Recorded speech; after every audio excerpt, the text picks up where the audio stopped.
online sales is no longer a wish and should have, it's a must have. Because in today's world, you really need to have that presence. You need to have that information because whenever we're going shopping, we're just picking up our phone and we're seeing what's the closest one and where I can do it. That's what we're doing nowadays. Yes. Hey everybody, welcome to the Merchant Sales Podcast. Have a fantastic interview for you today with Dan Batista from Factor 4, talking about gift and loyalty programs. But before we get to the rest of the podcast, I want to take just a second to talk about a new kind of disclosure that I'm going to give at the beginning of each episode. And so it was brought to my attention by several people in the industry that I really respect that sometimes people might be confused about, am I interviewing somebody who is a paid advertiser? Are they paying for us to promote them or are they not? And so I wanted to clarify a couple of things and what I'm going to do moving forward on these episodes. Good, because I've gotten a few of those questions myself. Yes. Yeah. So I think first of all, to clarify, no one ever pays us to be interviewed on the podcast. So the only paid promotion would be the sponsor. Right now it's ISOAMP, which is my own company that I own. And so that's our paid sponsor for the podcast. However, no one ever pays to be on the podcast. That's not part of the kind of advertising package of like, you're paying to be interviewed.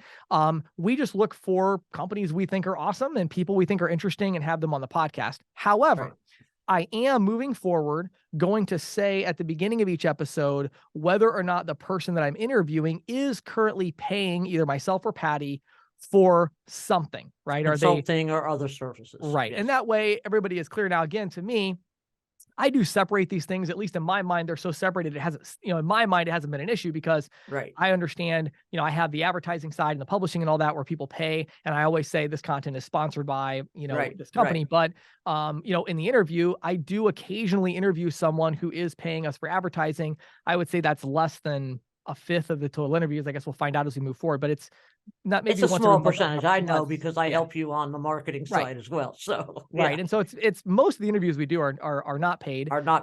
But moving forward at the beginning, I'm just going to say, this person has not paid us for sponsorship, is not currently paying for advertising or consulting, or I'll say what they are paying for. And so I think that will just kind of help to clarify all of that. So let me start this episode by saying that Dan Batista, Factor 4, neither of those companies at any time has ever paid for advertising or consulting services. This is just an awesome person from the industry that we really wanted to interview. So with that being said, Patty, tell us about the insiders. Our insiders report is consumer payment usage. I know in the past I've given some data on sort of, general transaction-based data. This is actually on preferences, and I think there were some very interesting findings that James and I found very interesting. So, and then I really dug your questions from the field, James, because it was like 1, 2, 3, 4. I love that when you. I took like a 1 hour training course today and gave you like the 4-minute version or something. Right. It was I go through the 6 emotional states, and this is something, I don't know if anybody else has something like this. I'm sure they do. It is something I came up with. I was talking about working with a particular consulting client, and I came up with these 6 emotional states of a prospect, specifically when you're selling merchant services, at least in my experience. In this case, it's somebody selling point of sale systems remote. And so I talk about those 6 emotional states and that concept. So this episode is brought to you by ISOAMP, which is our paid sponsor. It's a company I own and operate. You can learn more at getisoamp.com, the leader in full service statement analysis. I'm ready to go if you are, Patty. Let's do it. Hey, everybody. Patty and I are here today with Dan Batista. He is the CEO and partner at Factor 4. How are you doing today, Dan? Fantastic. How are you? I am doing great. So it's another beautiful day. Another beautiful day, yes. We are talking today about how to cut attrition in half, pretty bold claim, leveraging loyalty and gift cards and programs along those lines, which historically is one that our audience, a lot of times they kind of glaze over a little bit. Oh, gift cards, whatever. No, this has come so far and there's so much to talk about. So I'm really excited about the interview. But before we do that, Dan, give us your story. How did you get into this crazy industry and what led you to Factor 4? It's a long story, James, but I'll keep it short. I was a regional manager for a paint company, and my older brother started a gift card company with his partner Vaden Landers, and they decided they needed. Everybody knows Vaden. Everybody knows Vaden. And everybody loves Vaden too. Yeah. Good guy. Great guy. And so they were taking on some investment and needed someone to grow sales. So brother Jim gave me a call, says, "Hey Dan, why don't you stop in and see what we're doing?" And the rest is history. 2007, we started together in the gift card and loyalty business, and been in it ever since. Wow, that's great.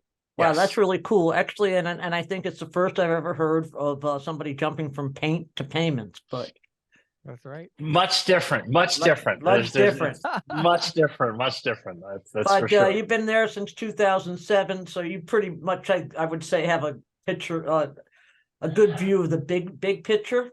Absolutely. I was an ISO myself between gift card. We sold that gift card company in 2010, and we started Factor 4 at the end of 2014. So I was an ISO myself, selling merchant processing for that period of time. So I understand that business very well. So okay, so I really want to talk about then why agents and ISOs should really be interested in this topic. Maybe you can talk about the results that you've seen in attrition as a result of correctly implementing programs you offer, and why you think this result is maybe consistent across platforms, because we all know different platforms can function Great question. differently. Great question. So merchant processing, the hardest part of merchant processing is that you work so hard to get an account, and someone comes in and reduces their fees a little bit, and they leave. Yep. And in that industry, there's a 20-25% attrition rate, right? Every year that's going to happen. And you've done all this work, and you just lose them because you're 10% higher, 15% higher. So what we've realized is the more business that we can get and work with that merchant, not just talk to them about our rates, but talk to them about how to grow business, how to improve sales, how to improve revenue, how to improve customer loyalty, know who your customers are. All those things are really important. So if you can sort of tie in that merchant processing with gift and loyalty, your attrition rate is going to be reduced dramatically. We've seen statistics where with gift only, that attrition rate is half as much as what it normally is. And if you add loyalty, which really is a basis for a business model, then that customer is never going to leave you. Even if someone else comes in and says, "Hey, guess what? I can reduce your rate by 10%.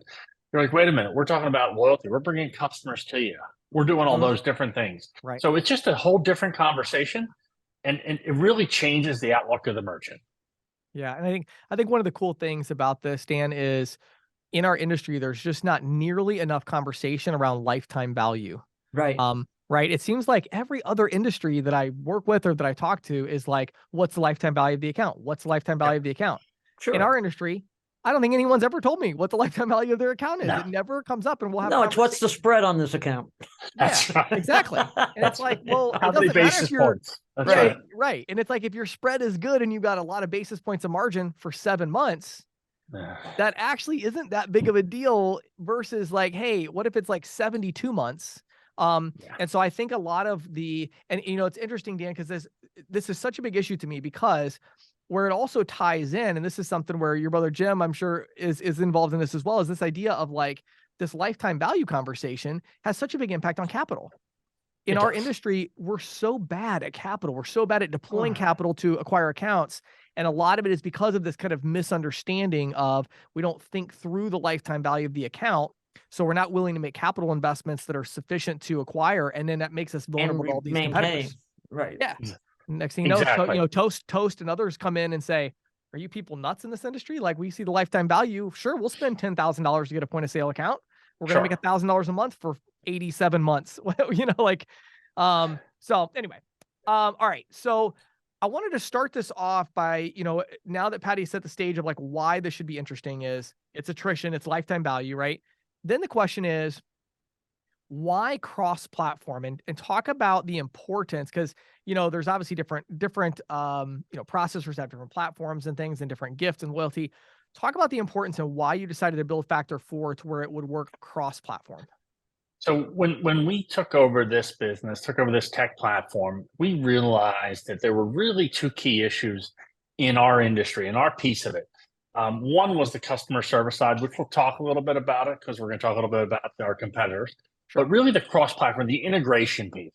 So the more places we could integrate our product to, so it could work across processor platforms as well as different equipment platforms, whether it's POS or payment terminals, the end result is that the transaction comes to our platform.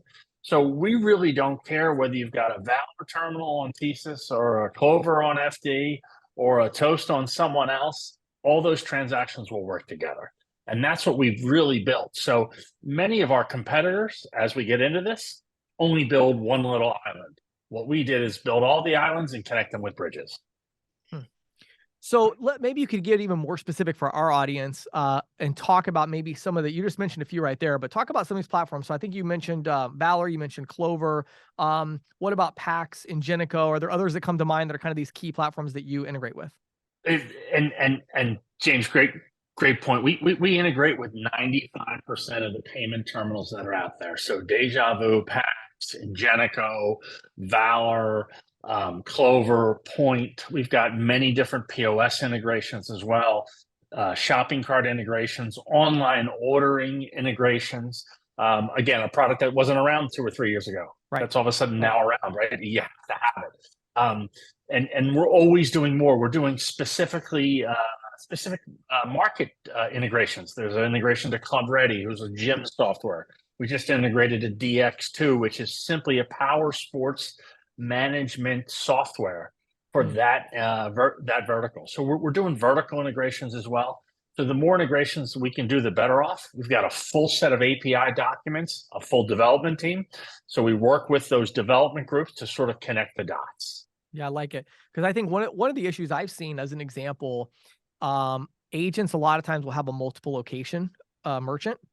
And they already had, Clover, so they wanted Clover in this one location, but this other location, they don't need a point of sale system. They just want a Valor terminal. And then the other one had Pax. So you know what I mean? And so I think what you're saying, if I'm understanding correctly, is, they could sign that merchant up for factor 4, both whether it's gift cards and or loyalty program, and that's going to work on all the devices at these different locations. Is that kind of what you're saying? Absolutely correct. That is very cool. That's very cool. And you talk about a market niche, because none of our competitors do that, right? None of our Clover's going to do Clover. The people that are going to use Pax, and then the people that use Deja Vu or Valor are going to use other people. So we're able to use them all, and all those transactions will work across all those locations. Sure. So talk about, integrated payments, right? So as we move forward, obviously you have these platforms, but what about the software vendors that are out there? There's, 500 new software vendors that seem to start up every week. As those in our audience, in our industry, start to make those partnerships, talk about why would these software companies integrate with you versus just, hey, we're going to make our own loyalty program or that sort of thing? Like, how does that work? So we get those calls all the time. And usually what happens is most software groups say, look, we're going to build our own gift and loyalty program. We're going to do our own, which is fantastic, which is a great idea. But what typically happens is they start it, they don't finish because they have 6 other projects to do, right? They're never short on projects because the merchant processing piece is a lot more difficult. And what they don't have when they build their own product is they don't have all the tools that we have. They don't have the online balance checker. They don't have the full reporting. They don't have the franchise settlement. They don't have everything that we can do. Again, that's all we focus on. So we have the ability with those ISVs to either fully integrate our product in a white label fashion. We can white label our product so it simply looks like your software. It doesn't look like our software. It looks like your software, but you use our tools. Besides our tools, you're getting all those integrations. So if you're a new POS and you want to focus on taking business from one of our integrations, you can do that because you're integrated to us. So a lot of those ISVs come to us because we've got full API docs, we give them the support, and we take one project off their plate, which, we all know those software guys have tons of projects. They're 6, 9, 12 months down the road, and they're never going to get caught up. So we're sort of a solution that's sort of out of the box. And we've seen that really, really increase over the last couple of years, where POS products just came to us and said, we just want you to run our gift card program or a loyalty program because you guys know what you're doing. Yeah. Well, that kind of segues is good. A good segue for my question, because and I've talked about this in the past. It's no secret that the legacy gift card programs that are provided by the big processors are pretty much a bust, and I'm wondering from your perspective, if you could explain to us why that is, and what is it that Factor 4 does so differently that you're able to keep this as a robust product offering? Tremendous question. And one of the real benefits of working with Factor 4 is that most of the large processors have these legacy gift card programs that were named different things and were purchased or sold 3 or 4 different times. And 15 years ago. And 15 years ago. Right. So what happens is those larger processors, they make, let's just say, $200 a month on their merchant processing accounts, but they make $20 a month on their gift card accounts. So they invest no money on the gift card piece. In fact, they reduce the expense there, and they cut people, cut service, cut things like that. And they're only worried about where they process merchant processing. Whereas being a cross-processing platform, we process with everybody. And our investment is only in gift and loyalty integrations. Right. So we're able to focus our funds where it's needed. So we've had numerous other legacy products. We all remember Getty, Sage, Paya, right? Which they no longer do gift cards. They send all their gift cards to us. OptiCard has been shut down. So there's a lot of those things that just, they don't work anymore because they simply haven't invested in that product. They haven't updated, right? I mean, they haven't kind of changed with the times. Not at all. And the cross integration that you talk about, that Factor 4 does, is not apparent. It's not part of these. They're not focused on that because their main business is merchant processing. It's merchant processing. That's what they focus on. Right. And what they happen to use. The terminals that they happen to give their merchants. That's correct. Right. Yep. Yeah, good stuff. Yep. Something I'm realizing, kind of a different question just popped into my mind that I was thinking, Dan, I wonder if our audience even really understands this. Let's assume for a second that I own a pizza shop, which is kind of my favorite personal vertical. It's always a pizza shop. I always a pizza shop. Who doesn't like pizza shops? Right. Who doesn't like pizza? I sold a lot of them. I don't know. I like pizza shops. So let's say I'm a pizza shop and I have a Clover. That's probably the most, let's say a Clover, and let's use a different example of a pizza shop, just using a Valor terminal. Okay. Everybody understands gift cards. We get that. We're about to talk about online gift cards in a minute. But before we get to that, what does loyalty mean in that context? What services would you provide to the pizza shop in those two scenarios, and how would that work? So for us, loyalty is very specific to that merchant's needs, right? We want to have that conversation with the owner of the pizza shop and say, listen, what can we do to help you drive new business? Right. How does that work for you? Because typically he's busy on Friday and Saturday nights. He doesn't need more business those nights. So how do you drive business on that Tuesday, Wednesday, Thursday nights when he's not full staff, when he's not running around like it's crazy? So what we'll do is say, well, hey, look, we'll do specials. If you buy a pizza on Friday night, we'll give you a reward that can be used for Tuesday through Thursday. So it'll help drive business because he's paying rent on those nights. He's paying electric. He's paying to heat the ovens. He's paying employees. Right. So we're going to help drive business because that's his need. And every conversation we have with a customer about loyalty is really specific on how to help them grow their business. So really, that's the discussion. Just out of curiosity, what have been, I'm sorry, James, I just, on that question, you talked about, okay, we give you a coupon, right, on Friday to use for Tuesday or Wednesday or Thursday. What kind of uptake have you seen? I mean, do you keep those kind of statistics? Do you know whether people are really coming in? We do. So what happens is with our system, everything's assigned to an account number, whether it's a phone number or a card number. So we're going to be able to add value to that card and see those redemptions on that Tuesday, Wednesday, Thursday. I would tell you that 15-20% of those people who get a coupon or an added value will come in during those time periods that typically would not have come in. Okay. So that's the kind of return you're going to get on those. Okay. Yeah. So I have a couple follow-up questions. So one is just to clarify, these conversations that you have with the merchant, these are what? These are proactive. An agent signs somebody up and they're going to use Factor 4, and then what? A Factor 4 account rep reaches out to them, or what? Or what do you mean? Or is it just they sign up for loyalty, then you talk to them, or how's that flow work exactly? So that flow works is we'll have the agent. The agent will call and says, "Look, hey, I need to have someone talk to my merchant with me. about Okay. his loyalty program. We want to work together because he knows a little bit more about the business. Sure. So we'll do a three-way call Okay. to make sure, because what will happen, that agent will become educated on how to do it themselves next time. Right. Because Sure. then they're going to then say, call us, hey, guess what? I got this guy and he wants to do the same thing he did. Right. Boom. So it's Got real it. simple that way. Yep. Okay, and then my other question is, again, just to help our audience kind of visualize this a little bit. So I'm the customer. I'm coming to buy that pizza on Friday night. Mhm. If I'm at the Clover versus at the Valor, how do I actually get this coupon? So what we do is whether we've assigned that card, if it's a card program, because we both have card and cardless program. If it's a card, he simply swipes his card. We give him credit for that sale. Then we add $5 to that card as value, so that he simply walks out of there with $5 on his card, knowing that he can use it Tuesday through Thursday.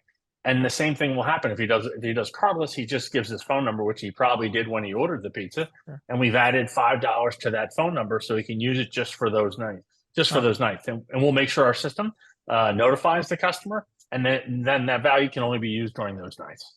Very Interesting. cool. That's pretty cool. Okay, cool. Yeah. Do you guys also one last one, and then I'll get back on my normal question. okay. But now I'm This just is like a great my topic. mind's I running a mean- little bit. So what about communication? You know, I'm thinking about that. Okay, I'm depending on my teenager behind the counter to let them know about this. Right. I'm assuming you have additional, maybe is it text or email or some kind of additional follow-up to say, hey, don't forget to come get your pizza, or do you have any of that kind of functionality? We absolutely do. We have multiple levels of loyalty, right? So we can do basic, we can do cardless, we can also do loyalty plus that allows you to communicate to those customers via SMS or via email. Very you can cool. pick and choose whichever way you want to do I it. think it's important because, again, because our audience has just not really embraced this as something that they sell to add value a lot of times, I think they may not have as much of an understanding of kind of the nuts and bolts and how it works. That's very helpful. So now that we understand that context, now let's go to online. So we talk about the online gift card programs and, you know, buying gift cards online and all of that. Talk about that and how that's going to change the gift card industry and your thoughts about it. So, you know, one of the things that we've seen, obviously, over the last 2 or 3 years with all the craziness that's happened in our world, is that we're shopping online more often. Right. It's just habit. It's what was available. And what we've seen is the ability for people to be able to buy a gift online, a gift card online, is essential to every merchant that has a web presence. And I would tell you that 90% of the merchants have a web presence. And having that ability to buy a gift card online, so there's so many things it does for you. It allows your store to be open 24/7, 365. So at 10 o'clock at night, when the pizza shop is closed and I want to buy a gift card because James really likes pizza, I'm going to buy him a gift card. To be able to email a gift card, we can do that from our online gift card tool. There's the ability for, you know, listen, I know my daughter is in North Carolina and I want to buy her a gift card for a local pizza shop. I'm not going to call there. There's no way to get a gift card. I can do it online anytime I want. So all those things open up your business to more customers. It's that increased sales, increased revenue opportunity. And online sales is no longer a wish and should have. It's a must have, because in today's world, you really need to have that presence. You need to have that information, because whenever we're going shopping, we're just picking up our phone and we're seeing what's the closest one and where I can do it. That's what we're doing nowadays. Yes. Right. So that's the information. So you have to be able to shop and sell people right online there. Cool. Yeah, that's really good. That's awesome. Okay, I have one last question. And this one is interesting because I think for our audience, especially, it's kind of their big pain point, and that is conversion. So for those that maybe aren't familiar, you go to sell a merchant, and because gift cards are sticky, right? You go to sell a merchant and they say, oh, we love your proposal. We'd love to do dual pricing, or we'd love to save this money on Interchange Plus or whatever. But we've got 700 gift cards or 400 gift cards that are out there with our customers that have a balance on them, and we could never switch. So how do you handle the conversion, getting those people to convert over to Factor 4? How does that work? So it's one of those things that we've been doing for the years that we've had Factor 4. We do multiple conversions a day. We are able to handle that data, and all we need is a list of existing card numbers and balances. We import them into our system. We do a lot of data manipulation to make sure those values that you send us are the same values that get into our system. So it's really a turn off and then turn on. And between that, we're doing that conversion. We're able to load that information in our system. So those cards can be used just as if they were used with the other processor the next day. We absolutely able to use them in our system. And we make sure we make it really easy for the customer. So if it's a 15-digit card number, you just have to enter the last 6. It's one of those real simple processes that we do. And again, we work through the details to make sure the agent stays out of that process, and we work the data back and forth between the merchant to make sure it gets done right. Love it. That's awesome. Fantastic. Yeah. Dan, this has been so interesting. I have a million other questions. We'll have to do another Yeah, I have a episode one of few these times myself. because it's so interesting. But for right now, for those in our audience that are interested, they want to learn more. I guess I should clarify, by the way, would you be interested in having like an individual agent reach out to you and say, hey, I need to be able to sell this, or is you only looking for the ISO needs to reach out? What's your market there? James, we'll talk to everyone that needs a gift or loyalty program. So Okay, we talk that we have thousands of agents and we have hundreds of ISOs that work for us. So Beautiful. absolutely, we'll talk to everyone. Great. And so Great. for those that do want to reach out, they want to learn more, where would you send them? So factor4gift.com is our website. Sales@factor4gift.com is a great email address. You can always send it to Dan@factor4gift.com. That's me. Or our toll-free number, 844-444-4013. Say that phone number one more time, if you would. Toll-free, 844-444-4013. And the website is Factor the number 4 and then gift.com. gift.com. So factor That's the correct. number 4 gift.com. Awesome. Well, Dan, it's been such a pleasure having you on the podcast. Really appreciate you taking the time to share the insights with us today. Thank you. Thank you very much, everybody. This episode is brought to you by ISOAMP. You can learn more at getisoamp.com, the leader in full service statement analysis. Now, one thing I don't talk about as often, Patty, is the training. And so we actually have a separate website for that as well. You can go to ccsalespro.com/training, ccsalespro.com/training. We have training subscriptions. So the reason I'm bringing this up is because, I'm about to talk about this new training course. Well, that training course is going to be available at the training subscriptions for our ISO clients. And we have those training subscriptions set up to where it's a fully white labeled thing. You can get your agents trained and all of that. But the cool thing is it's actually part of the same technology stack as the ISOAMP statement analysis. Okay. So your agents have one sign-in to do statement analysis, to do proposal generation, to do quick estimates, but also to go through training courses. You can leverage my training content. You can upload your own training content. Maybe you have specific, how to go through a merchant application with our company or whatever. It's a full learning management software that we built from scratch. It's our software. We're very proud of it. So for that one, head over to ccsalespro.com/training. There's a form there you could fill out, or you can go to getisoamp.com and request a demo. And as part of that demo, just let my team know, hey, I also want to see the training, and they'd be glad to show you that as well. Excellent. So head over to ccsalespro.com/training. Let's keep moving. So Patty, in questions from the field today, I wanted to talk about a recent consulting deal. It's actually current that I'm working on with a company. And one of the things I'm doing is we're doing a weekly sales meeting. And this is a group of people who sell point of sale solutions remote. So over the phone, over Zoom. And so they get leads and then they sell point of sale systems. And so, which is actually kind of difficult, I would think, for a point of sale system to do on a phone. It's again, the phone and then of course Zoom to do a demo and all of that. Right. But it's like, But I've been working with the CEO of the company, and I think we're going, we're seeing a really significant increase in sales and all that. And so a big part of that, I actually just finished making a video training program, which I'm actually going to generalize and make available to everybody through that has our sales training stuff. But it just kind of brought this idea up because it's so important. Like when you're to your point, when you're selling remote, it is hard. Right. And you have to sell correctly. You can get away with more when you're in person. They can't hang up on you. Right. And so this advice I'm going to give you today about these different emotional states that go through the sales process. It's not that these are really any different remote than they are in person. It's just that it's more important when it's remote because you have to do it right. Otherwise, you're not going to make the sale. So, but I wanted to run through this. And so the title of the course that's going to come out is going to be Selling Payment and Point of Sale Solutions Remote. But again, I think a lot of this advice is going to come over. So the core concept here, Patty, is this. When people are selling, they generally tend to think of the sales process in terms of things that they need to say, or kind of these actions that the prospect needs to take. Okay. Yeah. But they don't tend to think about the emotional state of the prospect. And really a sale is an emotional thing. There's certainly logic that builds into this, But as you're making a sale, what you're really doing is you're taking people through this kind of emotional mapping. And Right. we've had a ton of success. I've been working with a small team, and we're seeing a huge increase in sales as they become more aware of, okay, wait a minute, what am I trying to do right now? Well, I'm trying to get this prospect to the next emotional state.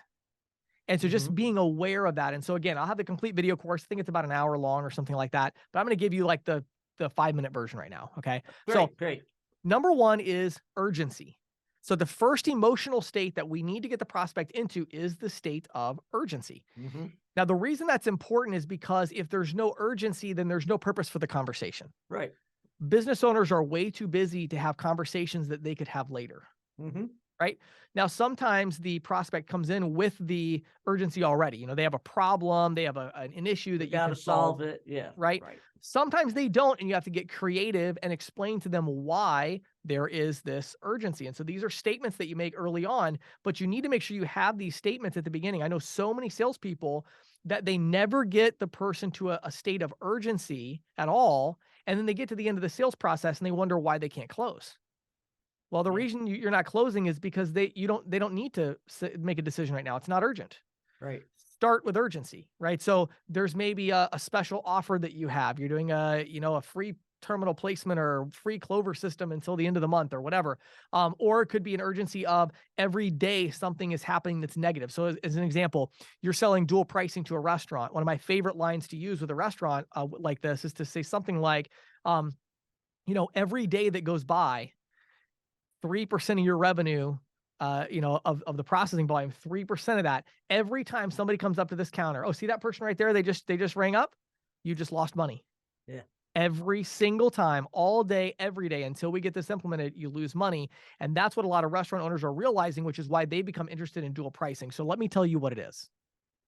But you see what we're doing right at the beginning? It's this urgency for them to go, oh, wow. Like if somebody doesn't buy from me, when I leave, I want them to maybe have a little bit of a hard time falling asleep that night. I want them thinking about, man, did I make a mistake today not going with that guy? Like, oh, wow, wait a minute. What's my opportunity cost by not doing this? What's right. And so you got to create urgency. All right, I got to move quick here. So you create urgency. Next, you got to create curiosity. Okay. How do you know if you created curiosity? It's very simple. If they're asking questions, then you created curiosity.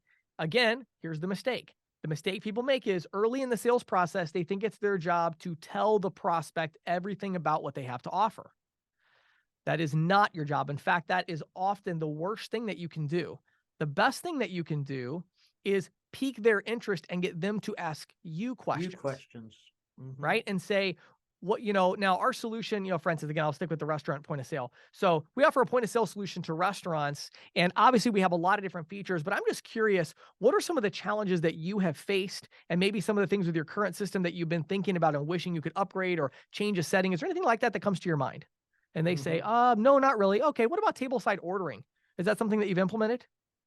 Right? And so I'm asking them questions right off the bat, because I don't want to just dive right in and say, let me tell you the 18 different things that we can do for you. I don't know if those 18 things are valuable to that person. And so I want to say things. And like another example is when I'm pitching something like dual pricing, I'll say, I'm sure you've heard that most restaurants are moving in the direction now of eliminating the net cost of payment processing. And so obviously there's a lot of different ways to do that. Is that something you've explored? Well, what are they going to say? They're going to say, well, no, what do you mean? How does that work? Do you see what I'm doing? They're curious. They're saying, well, wait a minute, what are you talking about? So sure. Create curiosity. So urgency, curiosity, and then interest.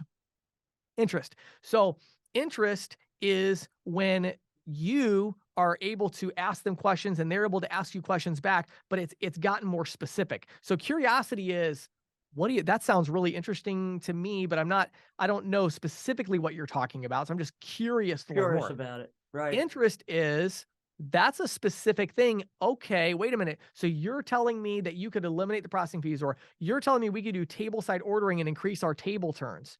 Can you tell me more about that? How does that work? Right. Now we have not just broad curiosity, but so it's kind of a curiosity and interest obviously go together, but it's like curiosity, then it builds into interest as it gets more specific and they understand what you're talking about. Very cool. Next, I got 3 more. Here we go. Commitment. Okay. Now, this is where people think I'm talking about closing the sale, but I'm not. When I'm talking about commitment, I'm talking about an emotional state of commitment. So I like to use the example here of Tom Hopkins. I'm sure, Patty, you know who Tom Hopkins is, sales trainer extraordinaire from a long time ago. Right. Ironically, when I had the sales meeting with all these young 20-something salespeople, Never heard of him. they didn't know who he was. I was Right. like, oh, this is terrible. I was like, I'm going to send you all a book to read. But one of the things so those who don't know Tom Hopkins, he still, I think, holds the record for the most individual residential properties sold by a realtor in a year. It was 470 something, where he sold like 2 houses a day as a realtor, like closed 2 houses a day as a realtor. Most realtors sell 2 houses a month. Yeah. One of the ways he did that was, as he was, getting out there, he would talk to them and give them ownership questions. And so we're kind of getting into ownership, right? So we have commitment, and then we slide into ownership. Commitment is where they're saying, they're feeling committed to the conversation because they've shared information with you. They're feeling more committed to this conversation, they're committed to the sales process. But as we slide into ownership, it's this idea of, he would go take somebody to a house and say, do you like the shade of blue on this house? Or do you think you would consider painting it maybe brown or a different color? And they would look at the house, and he's got this couple and they got their kids, and they would say, oh, I think it would look beautiful and maybe a burgundy color. Oh, that's a good idea. He'd walk them around back and say, look at this big yard. Now, I don't think they had any kids. Do you have a play set? Like, would you put a swing set back here or a sandbox? Oh, we put a swing set over there, and we put a sandbox over here. What's happening is they're owning the house. Right. Those are decisions you can't make unless you own it. Right. And so in their mind, they're like, I already own it. Well, we can do that in payments, especially now with integrated payments. Just simple things, talking about the settings and how would they structure the system, and how would you implement the table side ordering, and what would your process be, and how would you do this, and what would you want the receipt to look like? So it's saying, if you decided to move forward, how would you like this and this and this to be? That's what you do in a demo. The purpose of a demo is not, I repeat, is not to show off features. It's not the purpose of a demo. The purpose of a demo is to create an emotional state of ownership. Yeah, sure. And the way you do that is by finding out, what are they interested in? What do they want? What's important to them? And then you do show features, but only those features that are specifically important to them. Right. Onboarding a merchant is when you really got to dig into all the details and get everything set up correctly. What you're trying to do on a demo is get them to feel ownership and ask them all these ownership questions, to where by the end of the demo, they feel like they're ready to move into the next phase, which is partnership. And that's the last phase. And partnership is where we kind of skip over the whole closing process in most cases, because they're already feeling like they own it. Now, in partnership, you just talk about shared objectives and timelines. And you say, hey, I'm really excited to be working with you now. After this demo, I feel confident we can service you. Let me run through the timeline of how I see this playing out. Here's what I need to do. Today, we're going to get some paperwork done. Then we're going to get this shipped out. Would it be okay if it came in 5-day shipping, or do we need to rush it? How's that for a good closing statement, right? Mm-hmm. They say, yeah, you better rush it. Great. They say, oh, 5 days is fine. Great. We just got a sale, right? But we don't make a big deal of it. We just keep moving. Right. Okay, great. So we've got that. Awesome. Now here's the timeline. Once we do that, and it's just partnership. Now you're partners, and you just have shared objectives and timelines. And that's it. So when you think about your next sales process, here's what I would challenge you to do. Instead of thinking in terms of sales stages and things like that, although those are very important for tracking purposes and goal setting, think in terms of the emotional state of the prospect. Just this awareness will really help you, even when you're following up, to say, where did we leave off? Like, what is their emotional state? Did I create urgency? Are they curious? Are they interested? Are they committed? Do they feel ownership? And are we partnered together in moving forward and implementing the solution? And if you go through all 6 of those, you got yourself a sale, and you got yourself a good sale that's going to stick with you. So think in terms of emotional state as you're selling anything, especially integrated payments. Excellent advice. Thanks, James. So, James, I try not to overrun our listeners with data. And I know I gave a big data dump last week, but I found this report just this past couple of days from NCR. And sure. NCR, sure. Right. And they engaged Javelin Strategy and Research to do a consumer poll on consumer payment preferences. Okay. So I thought that would be worthwhile sharing this with folks. They surveyed just over 3,000 consumers, and they found that consumers really value choice. 84% said that choice at the checkout is either very important or important. Wow. And so then they kind of dove into uses, and they found that in the past 12 months, 51% of consumers use credit card. It's especially preferred for large dollar purchases over $200. No surprise there. No surprise there. 39% debit cards. Okay. And here's the one that got me. 15% had used cash. 15%. 15%. I mean, I don't know how I feel about that number, actually. I guess I was expecting it to be a little higher, to be honest with you. I don't know.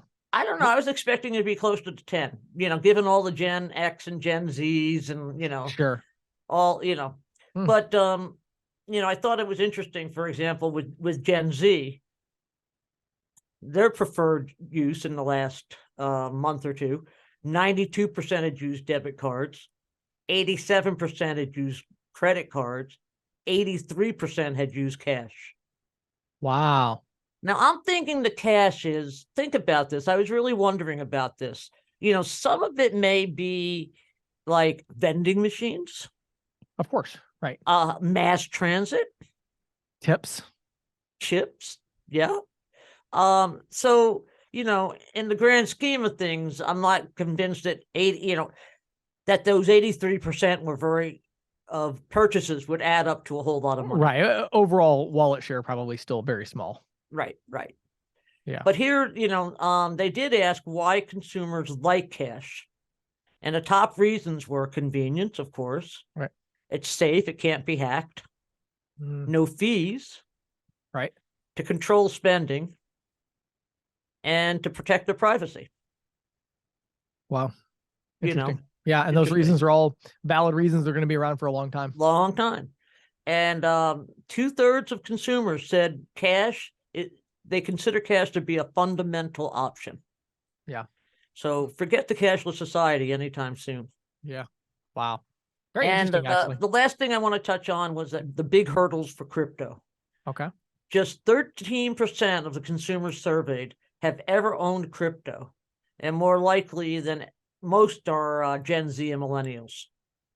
Okay. Among those who own crypto, 46% used it to make at least one purchase in the last 30 days. This translates to about 6% of consumers. E-commerce and P2P are set to be the big use cases that power crypto, at least according to this research. Sure. More than half of consumers have made a crypto payment in the past year, and they did so online.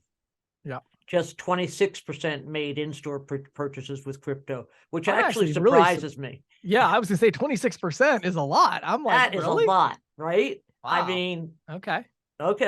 Now, it's 26% of the 13%, but still, Right. It's a lot. And 49, almost half of them had sent crypto to someone else. Right. Which I kind of get. I mean, even I've sent crypto to someone else. So that's an easy use case.